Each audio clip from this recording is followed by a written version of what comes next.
안녕하세요 여러분. 부동산 채널 성공마침표 지인의 박희영 지인입니다. 이전 영상 1세대 1주택 양도세 비과세 요건과 일시적 1세대 2주택 비과세 특례에 대해 알아봤고, 이번 영상은 양도세 비과세 특례를 확장하여 1세대 1주택과 1조합원 입주권 비과세 특례를 알아보도록 하겠습니다. 재개발 재건축 구역으로 지정이 되고 사업이 진행되면서 기존 재개발 재건축 구역 내 건물 등이 철거됩니다. 건물이 철거되는데 거주할 수는 없기에 이주를 해야 합니다. 임대로 갈 수도 있지만 집을 사서 갈 수도 있겠죠.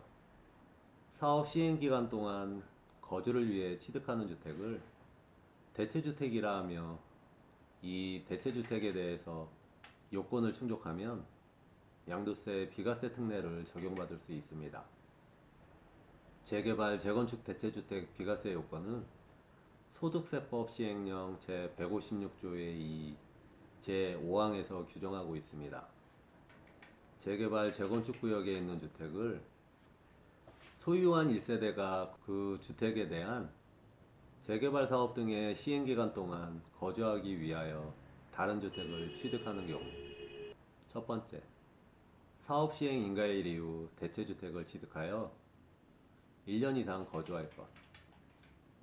두 번째, 관리처분 계획 등에 따라 취득하는 주택이 완성된 후 2년 이내 그 주택으로 세대원 전원이 이사하여 1년 이상 계속 거주할 것. 세 번째, 관리처분 계획 등에 따라 취득하는 주택이 완성되기 전이나 완성된 후 2년 이내 대체주택을 양도할 것. 1세대 1주택 1조합원 입주권 비과세 특례. 맥락은 이전 영상 일시적 1세대 2주택 비과세 특례와 비슷합니다. 살펴보도록 하겠습니다.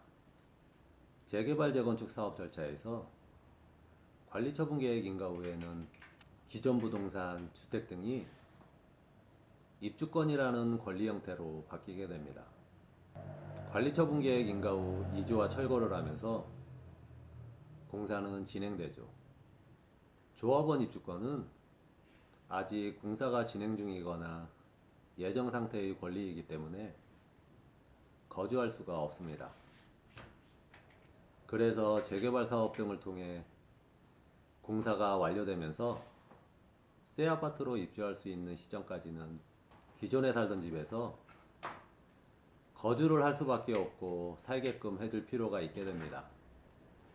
이 점을 고려하여 1세대 1주택 1 입주권에 대한 비과세 특례를 둔 것이죠.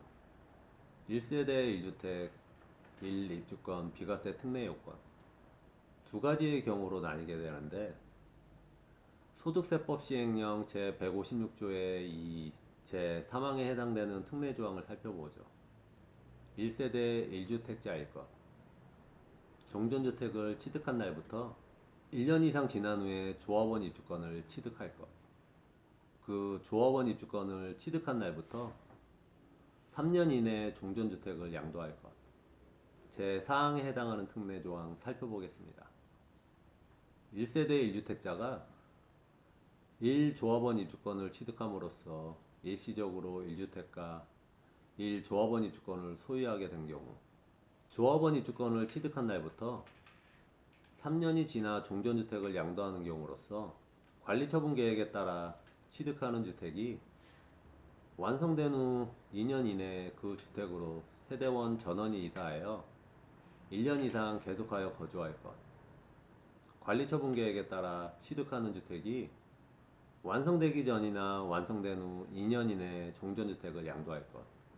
이들 요건을 충족하면 1세대 1주택으로 간주 종전주택에 대해서 양도세 비과세 특례를 적용받게 됩니다. 1주택과 1조합원 입주권을 보유한 1세대가 1조합원 입주권을 양도 후 양도세를 납부하고 남은 최종주택을 2021년 1월 1일 이후 양도하는 경우 보유기간 계산. 비과세가 적용되지 않은 1조합원 입주권을 양도 후 남은 비주택의 비과세 보유기간은 1주택이 된 날부터 계산합니다. 다음 영상은 올해부터 강화되는 양도소득세 중 분양권과 6월 1일부터 강화되는 양도세율 인상과 다주택자 중과세율 인상에 대해 알아보도록 하겠습니다. 지금까지 성공마침표 지인의 박형 지인이었습니다. 생이베리 감사합니다.